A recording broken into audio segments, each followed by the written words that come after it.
Sofija iz pogleda zunanjega sveta, kljub 6 letom in pol, skoraj da ne vidi, ne hodi, ne govori, po mojem mnenju relativno dobro sliši, ima v srčku 2 luknjici.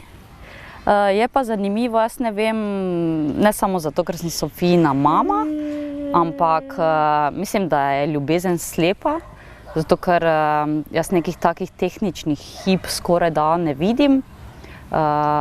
Velikokrat potem, ko me kdo vpraša, kako komuniciram z njo, imam občutek, da zelo podobno kot z živalmi, kako pa nekdo komunicira s svojim psom, muco.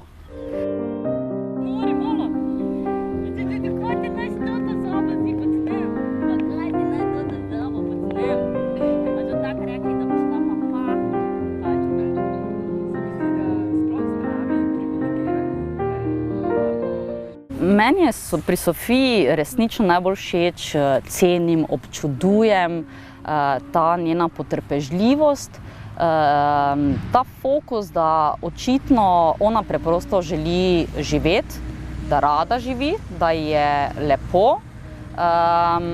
Namreč sploh tam prvo leto, prve mesece sem jaz ljudem okrog mene ves čas govorila, da Sofija bo umrla iz enega strahu pred izgubo.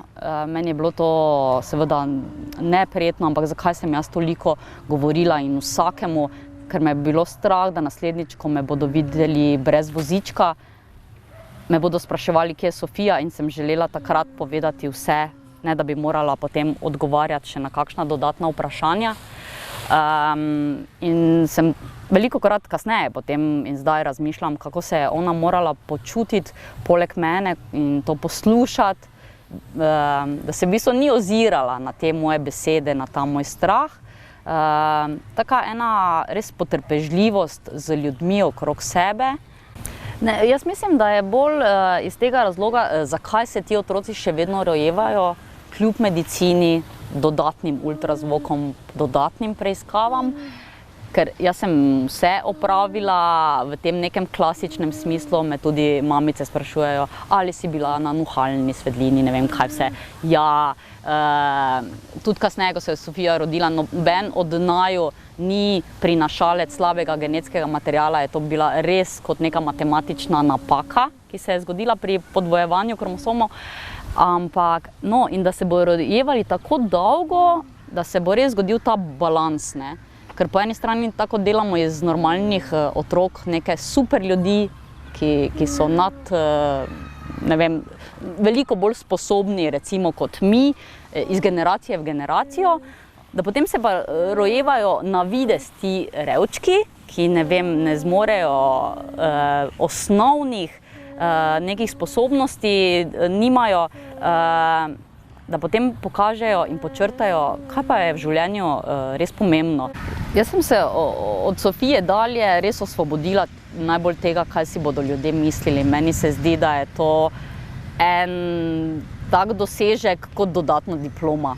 Da ti ni mar v tem smislu, da bi te družba omejevala, da je pomembno, kako ti živiš po nekih pričakovanjih.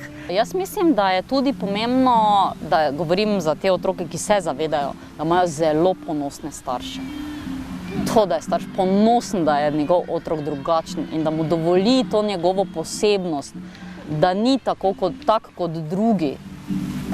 To je največja dota, ki jo lahko daš svojemu otroku.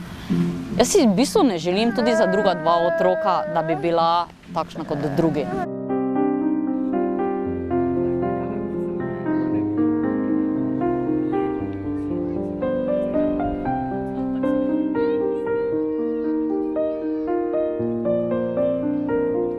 Svoboda, ki si jo vzameš, se absolutno izplača.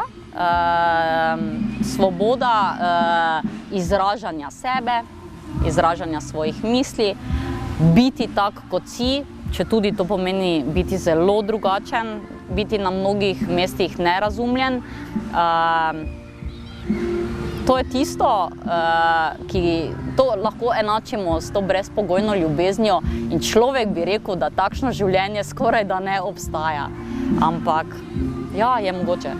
S to revolucijo je dejstvo, ja, lahko jo delamo vsi, ne rabiš se jokati na Zofi, kako je nefer, krivično in kakšno državo imamo.